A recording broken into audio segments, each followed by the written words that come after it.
दोस्तों नमस्कार। हमारे ज्ञान की नई चैनल स्टडी में आपका स्वागत है। दोस्तों मैं आज आपको नहीं प्राचीन भारत यानी कि भारतीय इतिहास के बारे में जानकारी और महत्वपूर्ण फैक्ट पढ़ाऊंगा। दोस्तों जो आज के हमारे क्या होंगे पॉइंट, तो क्या होंगे एग्जाम पॉइंट से क्या बहुत महत्वपूर्ण होंगे। और दोस्तों ये हमारी आज की पहली क्लास प्राचीन भारत की होगी।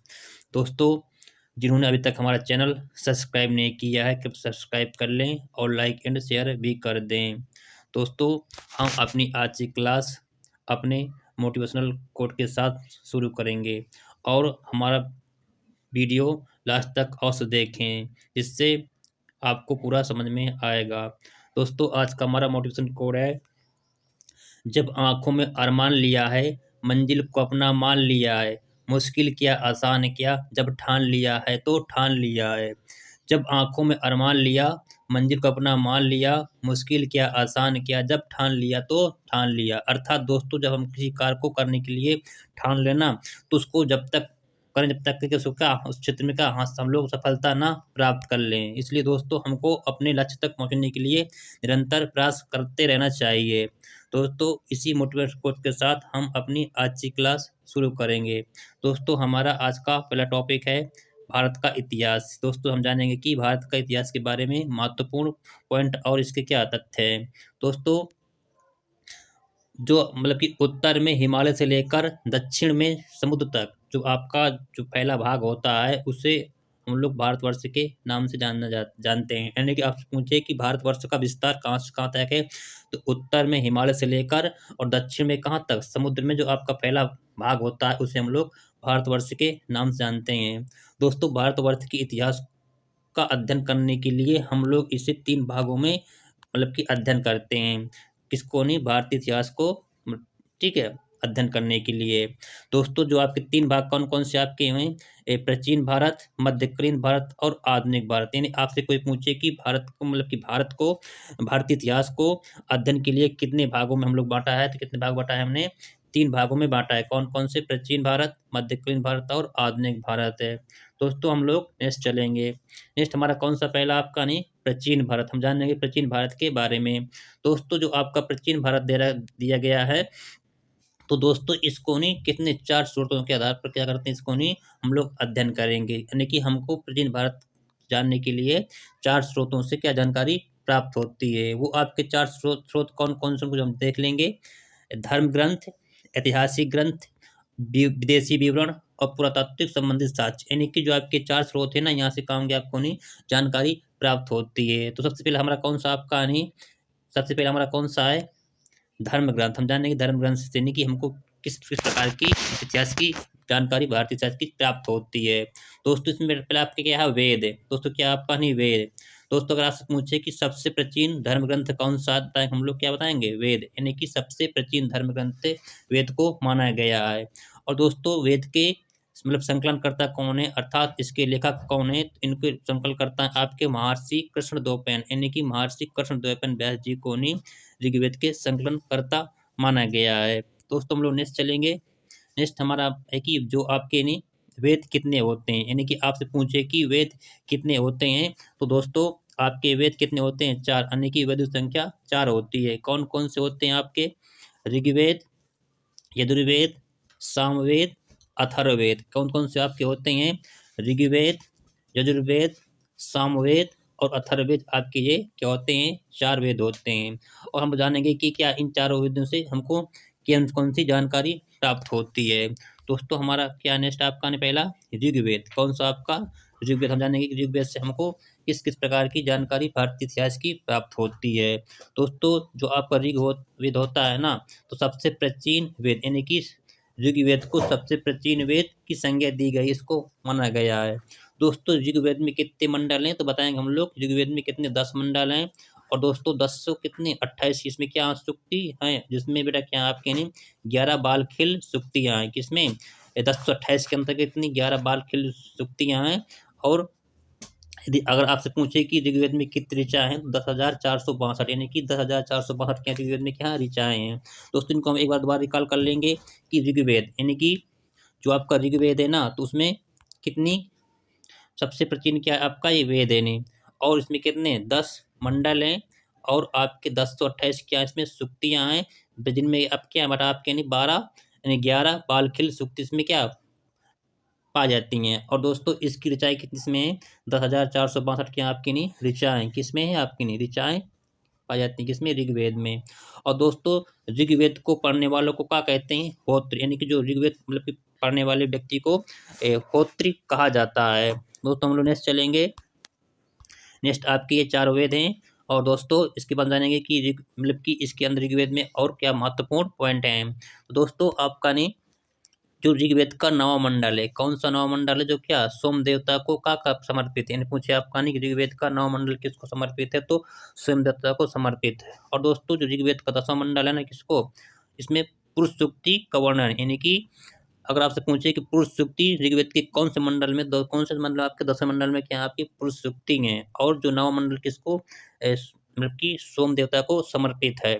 और दोस्तों जो आपकी क्या है इसमें पुरुष सूक्तियाँ हैं ना, ऋग्वेद की जो आपकी पुरुष सूक्तियाँ हैं इनको नहीं कितने 4 वर्णों में विभाजित किया गया है। कौन कौन से आपके नहीं ब्राह्मण, क्षत्रिय, शूद्र और वैश्य।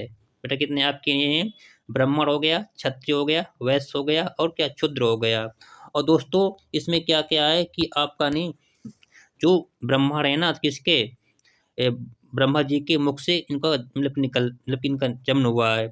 और जो आपके क्षत्रिय है ना किससे भुजाओं से इनका का जन्म हुआ है। और वैश्य क्या आपके जांघों से इनका का जन्म हुआ है। और क्षुद्र क्या ब्रह्मा जी कहाँ से चरणों से इनका का जन्म हुआ, इसमें ऋग्वेद में ऐसा वर्णन मिलता है। दोस्तों हम लोग नेक्स्ट चलेंगे कि ऋग्वेद में और महत्वपूर्ण क्या है जानकारियाँ। दोस्तों अगर आपसे पूछे कि ऋग्वेद में सबसे ज़्यादा ऋचाएँ किस देवता की मिलती हैं, तो हम बताएं किसकी मिलती हैं आपको इंद्र की, यानी कि ऋग्वेद में सबसे ज़्यादा ऋचाएँ इंद्र की यानी 250 ऋचाएँ मिलती हैं।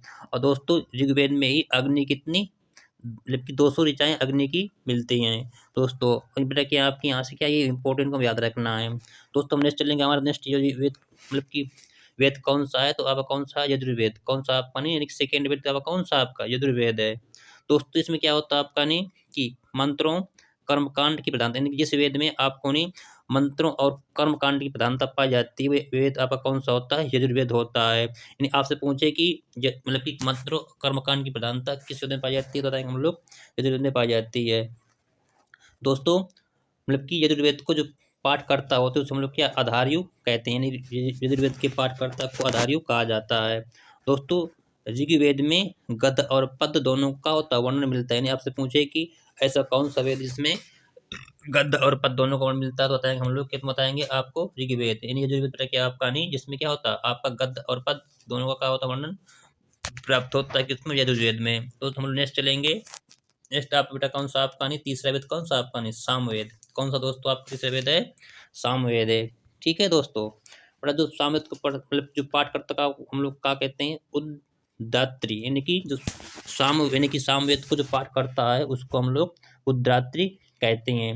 और दोस्तों सामवेद को भारतीय संगीत का जनक कहा जाता है, यानी पूछे आपसे नहीं कि कैसा कौन सा वेद जिसको नहीं भारतीय संगीत का जनक कहा जाता है तो हम बताएंगे कि भारतीय संगीत का जनक कौन है आपका नहीं सामवेद, यानी कि सामवेद को भारतीय संगीत का जनक मतलब कि वेद कहा जाता है। दोस्तों हम नेक्स्ट चलेंगे। नेक्स्ट आपका कौन सा युद्ध है लास्ट चौथा युद्ध कौन सा आपका नहीं अथर्ववेद, यानी पूछे कि आपका नहीं लास्ट यानी कि अंतिम वेद कौन सा आपका नहीं चौथा होता है ये अथर्ववेद होता है, यानी कि मतलब कि सबसे बाद का वेद भी अथर्ववेद को माना गया है। और दोस्तों इसमें अथर्ववेद में क्या होता है आपका नहीं रोग निवारण, तंत्र मंत्र, जादू टोना, औषधि, बाल विवाह, प्रेम विवाह, वशीकरण जो आपकी सब जादू टोना में होते हैं आपके नहीं ये अथर्ववेद के अंतर्गत होते हैं। दोस्तों जो आपका नहीं अथर्ववेद होता है इसमें क्या कन्याओं की निंदा की, यानी कि पूछे कि आपका ऐसा कौन सा वेद इसमें कन्याओं की निंदा कन्याओं के जन्म की निंदा की गई है तो आपका कौन सा अथर्ववेद हो जाएगा। दोस्तों अथर्ववेद के अंदर ही आपका ने जो सभा और समिति किसको सभा और समिति को प्रजापति की 2 पुत्रियां मतलब कि कहा गया है, यानी कि अथर्ववेद के अंदर सभा और समिति को प्रजापति की 2 मतलब की पुत्रियों के रूप में स्वीकारा गया है।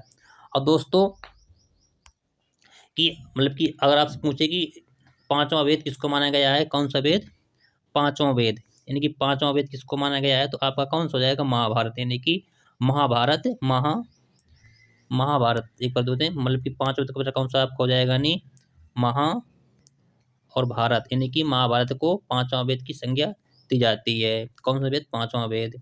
ठीक दोस्तों, हम लोग नेक्स्ट चलेंगे। नेक्स्ट आपका क्या है, वेदांग। दोस्तों जानेंगे कि वेदांग मतलब कि कितने होते हैं और क्या होते हैं। तो दोस्तों जो आपका वेदांग होता है ना, कितनी संख्या, आप पूछे कि वेदांग की संख्या कितनी, 6 होती है, यानी कि वेदांग की संख्या कितनी होती है कि 6 होती है। मतलब कि वेदों को भली बात समझने के लिए इनकी वेदांगों की रचना की गई थी। किनकी वेदांगों की रचना की गई थी, इसको वेद को भली बात समझने के लिए।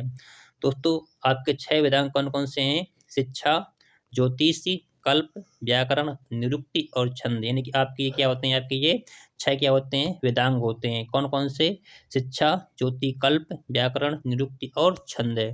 तो हम लोग नेक्स्ट चलेंगे। नेक्स्ट आपके क्या, पुराण, यानी आपसे पूछे कि पुराण कितने होते हैं, तो क्या बताएंगे हम लोग, यानी कि 18 का होते हैं आपके पुराण होते हैं। कितने होते हैं पुराण आपके, नहीं 18 का होते हैं आपके पुराण होते हैं। दोस्तों इस मतलब कि पुराण रचयिता कौन है आपके, नहीं तो लोमहर्ष या इनके पुत्र उग्रश्रवा, इनको मतलब कि पुराणों के रचयिता लोमहर्ष इनके पुत्र उग्रश्रवा को पुराणों के रचयिता माना जाता है।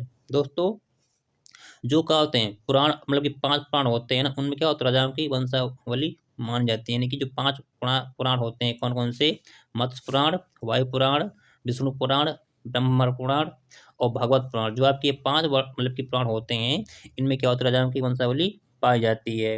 और दोस्तों अगर आपसे पूछे कि सबसे प्राचीन और प्रामाणिक पुराण कौन सा है, तो बताएंगे हम लोग मत्स्य पुराण, यानी कि सबसे प्राचीन और प्रामाणिक पुराण कौन सा पुराण होता है, तो आप बताएंगे मत्स्य पुराण क्या होता है, सबसे प्राचीन और प्रामाणिक पुराण माना जाता है। दोस्तों हम नेक्स्ट चलेंगे। नेक्स्ट आपका क्या है कि किसमें, सतपथ ब्राह्मण में, किसमें, सतपथ ब्राह्मण जो आपका है, इसमें स्त्री को पुरुष की अर्धांगिनी कहा गया है। यानी आपसे पूछे कि स्त्री को पुरुष की अर्धांगिनी किसमें कहा गया है, तो बताएंगे हम लोग सतपथ ब्राह्मण में स्त्री को पुरुष की अर्धांगिनी कहा गया है। दोस्तों जो आपका होता है नेक्स्ट क्या है टॉपिक, मनुस्मृति स्मृति, कौन सा आपका नहीं, मनुस्मृति है। दोस्तों मनुस्मृति क्या बेटा, क्या है ये सबसे क्या है प्राचीन और प्रामाणिक, क्या है इसको मतलब स्मृति है। अगर आपसे पूछे कि सबसे प्राचीन और प्रमाणिक स्मृति कौन सी, बताएं हम लोग की मनुस्मृति होती है। और दोस्तों इसके रचयिता कौन है आपके, मनु जी, यानी कि इसके रचयिता मनु जी हैं इसके नहीं। और दोस्तों अगर आपसे पूछे कि मतलब कि प्राचीन भारत का राजनीतिक क्या मतलब कि मतलब शास्त्र कौन सा है, तो आपका कहा मनुस्मृति ही प्राचीन भारत का राजनीतिक शास्त्र इसको माना जाता है।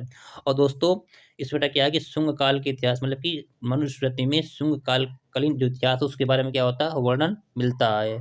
और दोस्तों ये क्या होता है, प्राचीन राजनीतिक, क्या प्राचीन राजनीतिक से संबंधित है।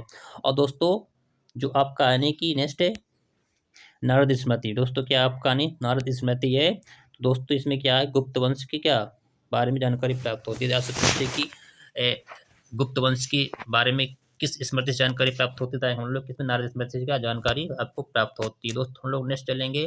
नेक्स्ट हमारा कौन सा आपका नहीं, अर्थशास्त्र। दोस्तों क्या आपका नहीं, अर्थशास्त्र है।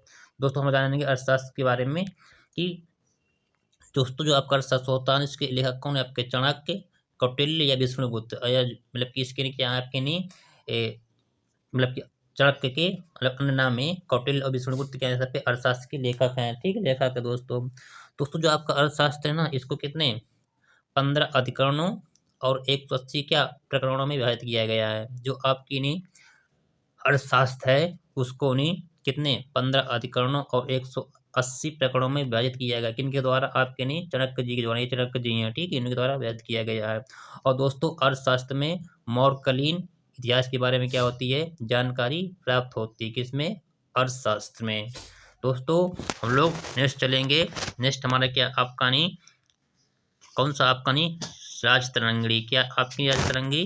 और आप पूछिए राजतरंगी मतलब कृति किसकी है, तो किसकी, कल्हड़ जी की, यानी कि राजतरंगी रचना किसने की थी, कल्हड़ जी ने किया था। और दोस्तों राजतरंगी में कश्मीर के इतिहास के बारे में क्या होती है, जानकारी प्राप्त होती है, किसमें, राजतरंगिणी में। दोस्तों नेक्स्ट आपका कौन है, अष्टाध्यायी। दोस्तों आपका कौन सा अष्टाध्यायी है। दोस्तों अष्टाध्यायी की रचना किसने की थी, महर्षि पाणिनि जी ने अष्टाध्यायी की रचना की थी। कि ये कौन बेटा आपके महर्षि पाणिनि जी हैं, इन्होंने ही अष्टाध्यायी की रचना की थी। दोस्तों अगर आपसे पूछे कि संस्कृत व्याकरण का प्रथम पुस्तक कौन सी है, तो अब पता है हम लोगों ने, यानी संस्कृत व्याकरण की प्रथम पुस्तक कौन सी आपकी नहीं, अष्टाध्यायी है। कौन सी आपकी नहीं, अष्टाध्यायी को ही संस्कृत व्याकरण की प्रथम पुस्तक माना जाता है। दोस्तों हमारा नेक्स्ट क्या आपका नहीं जो आपका इसमें दे रखा है कि मौर्य राजवंशी राजनीति यानी कि अष्टाध्यायी के अंतर्गत बेटा आपका नहीं जो क्या है मौर्य राजवंश की राजधानी राजनीति तथा इसके पहले के इतिहास के बारे में यानी कि अष्टाध्यायी में मौर्य राजवंश की राजनीति और इसके जो पहले के इतिहास है उसके बारे में क्या होता है वर्णन मिलता है। दोस्तों नेक्स्ट चलेंगे। नेक्स्ट आपका क्या है विदेशी यात्रियों यानी कि विदेशी यात्रियों से मिलने वाली प्रमुख जानकारियां भारतीय प्राचीन इतिहास की क्या क्या हैं। दोस्तों जो आपका क्या इसमें है कि विदेशी यात्रियों से मिलने वाली प्रमुख जानकारियां क्या होंगी। तो दोस्तों पहले आपका क्या यूनानी लेखक हैं जो आपके लेखक हैं ना तो लेखक से हमको जानकारी प्राप्त करेगी तो ये जो आपके यूनानी लेखक हम लोग सबसे पहले लेंगे। दोस्तों अब जो आपके हेरोडोट्स हैं ना तो बेटा क्या आपके यूनानी लेखक हैं ये रोमन लेखक हैं। और दोस्तों जो हेरोडोट्स है ना इसको बेटा क्या होते हैं इतिहास का पिता कहा जाता है। यदि आपसे पूछे कि इतिहास के पिताजी कौन है तो कौन है इसको हेरोडोट्स को किसको इतिहास का पिता कहा जाता है। और दोस्तों इनकी पुस्तक कौन सी हिस्टोरिका किनकी हेरोडोट्स की पुस्तक किसकी हिस्टोरिका थी।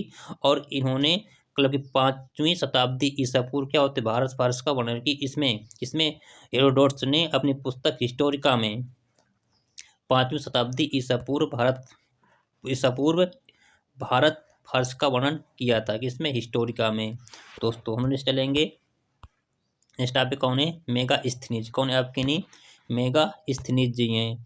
तो दोस्तों इसमें क्या आपका नहीं जो मेगा स्थनीज है ना ठीक है बेटा आप पूछे तो आपके यहाँ सेल्यूकस निकेटर क्या राजदूत है। आप पूछे कि मेगा स्थनीज किसके राजदूत हैं तो बताएंगे हम लोग सेल्यूकस निकेटर के क्या राजदूत आपके मेगा स्थनीज जी हैं।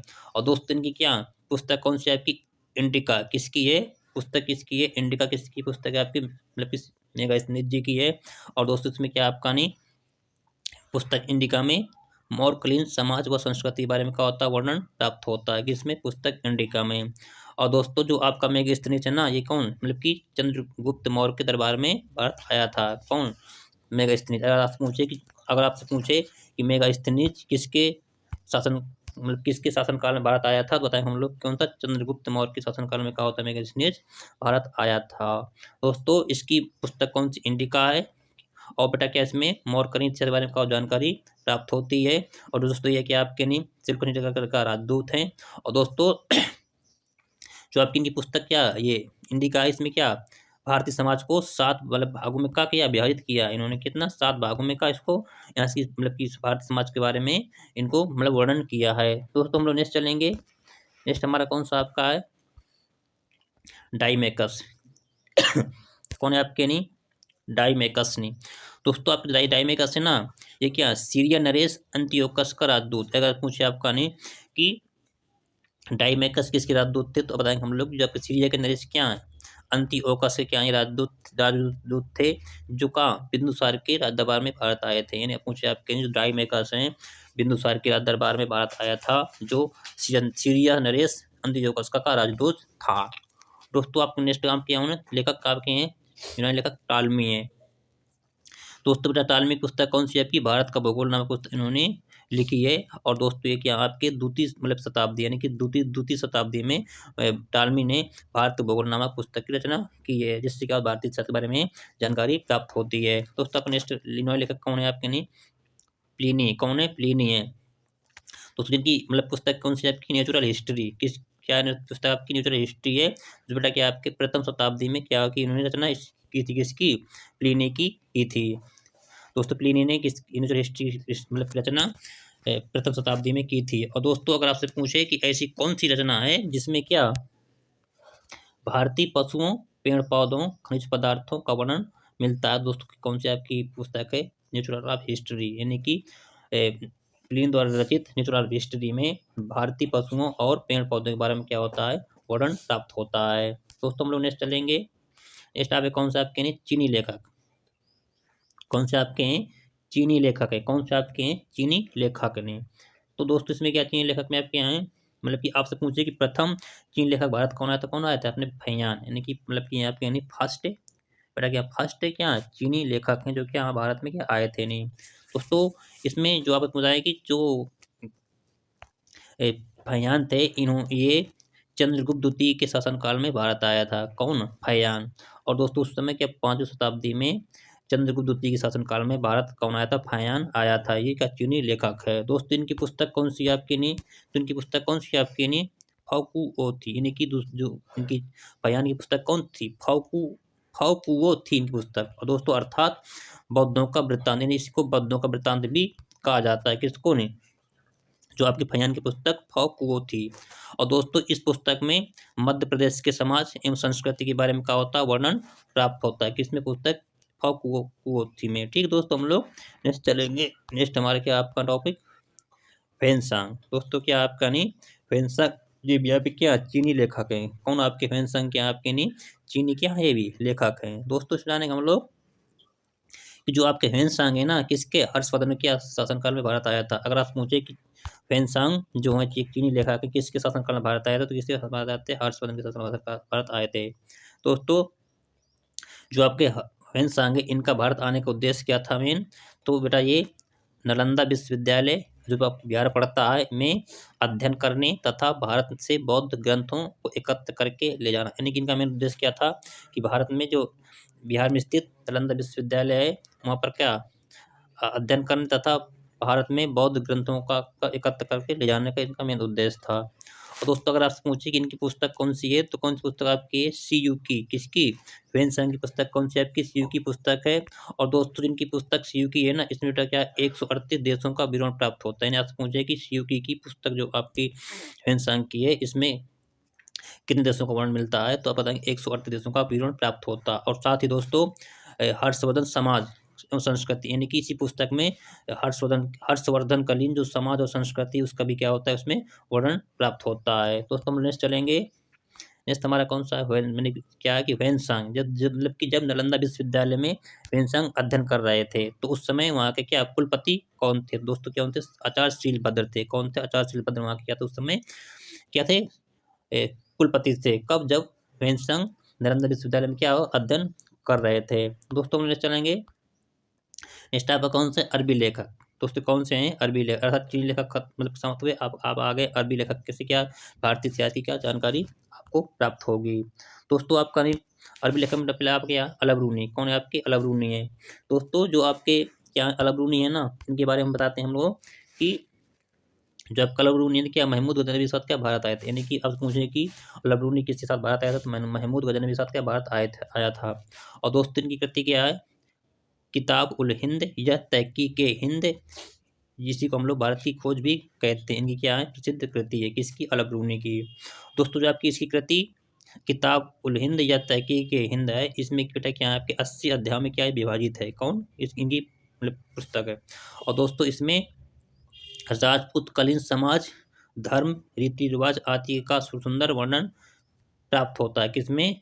जो आपके अलबरूनी की पुस्तक या कृति किताब उल हिंद है। ठीक, इसमें क्या होता है? इसका वर्णन प्राप्त होता है। दोस्तों हम लोग नेक्स्ट चलेंगे।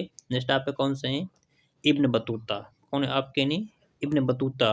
तो दोस्तों ये भी है कि आप पे क्या है? अरबी लेखक है। इसमें दोस्तों क्या है इनका कि ये जो आपके हैं इब्न बतूता, तो जो इनका क्या यात्रा वृत्तांत है, जिसका नाम क्या है? रेला। क्या? रेला। और जिस पर इसकी क्या अरबी भाषा, यानी कि जो इब्न बतूता है इन्होंने अरबी भाषा में रेला नामक क्या यात्रा वृत्तांत की रचना की। और दोस्तों बेटा क्या आपकी 14वीं शताब्दी में मतलब कि भारत आया था तभी इनकी रचना की थी। और दोस्तों जो आपका इनका नहीं यात्रा वृत्तांत रेला है, इसमें क्या भारतीय उपमहाद्वीपों एवं उपमहाद्वीप के सामाजिक एवं सांस्कृतिक जीवन के विषय में वर्णन प्राप्त होता है, जानकारी प्राप्त होती है। किसके? रेला में। और आपसे पूछे कि भारतीय उपमहाद्वीपों के सामाजिक एवं सांस्कृतिक जीवन के विषय में के बारे में जानकारी किससे प्राप्त होती है, तो जो आपका नहीं इब्न बतूता का यात्रा वृत्तांत रेला है, उससे क्या होती है? इसमें जानकारी प्राप्त होती है। और दोस्तों जो आपकी इब्न बतूता है ना, ये मोहम्मद बिन तुगलक के समय पर का भारत आए थे। यानी कि मोहम्मद बिन तुगलक के समय में भारत राज्य में आए थे। और मोहम्मद बिन तुगलक ने 1333 ईस्वी में कौन 1333 ईस्वी में काजी न्यायाधीश नियुक्त, यानी कि इब्न बतूता को मोहम्मद बिन तुगलक ने 1333 ईस्वी में काजी अर्थात न्यायाधीश अपने समाज में नियुक्त इनको किया था। दोस्तों हम लोग नेक्स्ट चलेंगे। नेक्स्ट आप क्या है मतलब कि अन्य लेखकों से जानकारी हम लोग को क्या प्राप्त होती है। दोस्तों जो आपके तारानाथ हैं, ये कहाँ? तिब्बती लेखक है, यानी कि आप पूछे कि तारानाथ कौन सा कहाँ के लेखक, तब कहाँ के आपके हैं, तिब्बती लेखक कौन है आपके, तारानाथ जी हैं। और दोस्तों इनके जो क्या दो ग्रंथ थे, कौन का नाम क्या है, कंगियूर और क्या तंगियूर, किसके, तारानाथ के दो ग्रंथ कौन कौन से हैं, कंगियूर और तंगियूर। दोस्त अब याद रखना है कि तारानाथ के दो ग्रंथ कौन कौन से, कंगियूर और तंगूर हैं, जिससे क्या बेटा क्या होता है आपका नहीं, भारतीय इतिहास के बारे में क्या होता है, जानकारी प्राप्त होती है, किसमें, तारानाथ के ग्रंथ जो आपके कंगियूर और तंगियूर हैं। दोस्तों जो आपके मार्को पोलो है ना, ये बेटा क्या आपके नहीं 13वीं शताब्दी में क्या होते हैं, भारत, यानी कि 13वीं शताब्दी में पांडा देश की यात्रा में भारत आते हैं, कौन, मार्को पोलो। और दोस्तों इनसे बेटा क्या होता है आपका नहीं, पांडा इतिहास के बारे में क्या होता है, जानकारी प्राप्त होती है, इसमें मार्को पोलो। पूछे कि मार्को पोलो भारत कब आया था, 13वीं शताब्दी में पांडा देश की यात्रा में भारत आया था, और इसमें क्या होता है, पांडा देश की, पांडा इतिहास के बारे में क्या होती है, जानकारी प्राप्त होती है। दोस्तों हम लोग नेक्स्ट चलेंगे कि पुरातत्व संबंधित साक्ष्य से मिलने वाली जानकारी, यानी कि पुरातत्व संबंधित साक्ष्य से मतलब जानकारी कौन कौन सी भारतीय इतिहास की है। दोस्तों सर्वप्रथम भारतवर्ष का जिक्र किसमें, हाथी गुफा अभिलेख में प्राप्त होते हैं। आपसे पूछे कि सर्वप्रथम भारतवर्ष का जिक्र किस अभिलेख में प्राप्त होता है, तो बताएंगे हाथी गुफा अभिलेख में प्राप्त होती है। दोस्तों आपका नेक्स्ट है सर्वप्रथम हूणों का आक्रमण, यानी कि हूणों का आक्रमण किस लेख से मिलता है, तो बताएंगे भीतरी स्तंभ लेख, यानी कि सर्वप्रथम हूणों का आक्रमण भीतरी स्तंभ लेख से जानकारी इसकी प्राप्त होती है। दोस्तों सती प्रथा का पहला लिखित साक्ष्य, यानी पूछे कि सब सती प्रथा का पहला लिखित साक्ष्य हमको कहाँ से प्राप्त हुआ, तो कहाँ से हुआ, एरन अभिलेख से प्राप्त हुआ था, किस मतलब कि सती प्रथा का पहला साक्ष्य एरन अभिलेख से प्राप्त होता, जिस मतलब प्राप्त होता है। और एरन अभिलेख ने भानुगुप्त शासक ने किसको का लिखवाया था। दोस्तों अगर आप पूछे कि अभिलेखों का अध्ययन क्या कहलाता है, तो क्या कहलाता है आपका नहीं, इपोग्राफी, यानी कि अभिलेखों का अध्ययन क्या कहलाता है आपका नहीं, इपिग्राफी अभिलेखों का अध्ययन कहलाता है। तो तुमको क्या करना है, इसको याद रखना, क्योंकि ये क्या इंपॉर्टेंट किसके एग्जाम की दृष्टि से। ठीक दोस्तों वैसे तो हमारे प्रत्येक क्या क्वेश्चन बहुत बहुत इंपॉर्टेंट, जिससे कि हमको प्रत्येक क्वेश्चन का करना है, याद रखना है। ठीक दोस्तों हम लोग नेक्स्ट चलेंगे। नेक्स्ट आपका क्या है, सबसे क्या बेटा आपका नहीं, सबसे प्राचीन, क्या आपका नहीं, सबसे प्राचीन सिक्के, यानी सबसे प्राचीन सिक्के आपके आज सिक्के, यानी कि आप पूछे कि सबसे प्राचीन सिक्के कौन से आपके, तो कौन है आपके आज सिक्के हैं, जिनको साहित्य में क्या करसापण, इन साहित्य में इनको करसापण कहा जाता है। दोस्तों नेक्स्ट है आपका नहीं, सर्वप्रथम सिक्के पर लेख लिखने का कार्य किस मतलब कि कौन शासकों ने प्रारंभ किया था, बताएंगे हम लोग यौन शासकों ने, किसने, यौन शासकों ने, किसका नहीं, सर्वप्रथम किसका सिक्कों पर लेख लिखने का शुरुआत स्टार्ट की थी।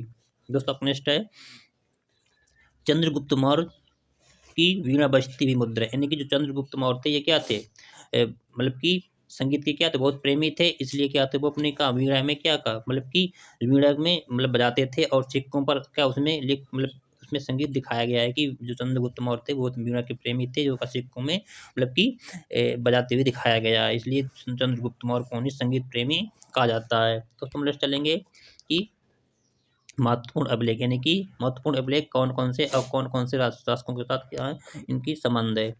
दोस्तों आपका अभिलेख शासक, दोस्तों जो आपका हाथी गुफा अभिलेख है ना, तो क्या कलिंग राजा खारवेल किससे का संबंध रखता है, कौन सा आपका हाथी गुफा अभिलेख से पूछे तो आपका आपके नहीं कलिंग राजा खारवेल किससे संबंध रखते हैं, मतलब इनको क्या कर लिखवाया था। जो आपका जूनागढ़ अभिलेख है ना, क्या राजा राजा रुद्रदमन से क्या इसको का संबंध रखते हैं, इन्होंने मतलब लिखवाया था। जो आपका क्या है प्रयाग स्तंभ लेख, कौन सा आपके प्रयाग स्तंभ लेख किसका, चंद्रगुप्त मौर्य से क्या इसका, चंद्रगुप्त मौर्य से क्या इसका संबंध रहता है, किस चंद्रगुप्त मौर्य से। और दोस्तों इसकी मतलब की प्रयाग स्तंभ लेख की मतलब रचना की थी किसने, हरिश्चंद्र ने, किसने, हरिश्चंद्र ने किसकी प्रयाग स्तंभ लेख की कर मतलब रचना की था, लिखा था इसको ने, ठीक रचना की थी या फिर इसको का लिखा था किसने, हरिश्चंद्र ने। दोस्तों नेक्स्ट आपका कौन सा आपका एहोल अभिलेख, बेटा कि आपका नहीं एहोल अभिलेख संबंध किससे, पुलकेशिन द्वितीय से क्या इसका एहोल अभिलेख का संबंध है, क्या बहुत क्या इंपॉर्टेंट है, याद रखना है। दोस्तों आपका मंदसौर अभिलेख किस संबंध है, मालवा के जो राजा नरेश वर्धन थे इससे क्या इसका संबंध है, ठीक इसका मंदसौर अभिलेख से। दोस्तों नेक्स्ट आपका क्या है ग्वालियर अभिलेख, इसको दोस्तों समझ किसके, प्रतिहार राजा नरेश भोज, यानी कि जो आपके प्रतिहार राजा नरेश भोज थे इन्होंने ग्वालियर अभिलेख को का लिखवाया था।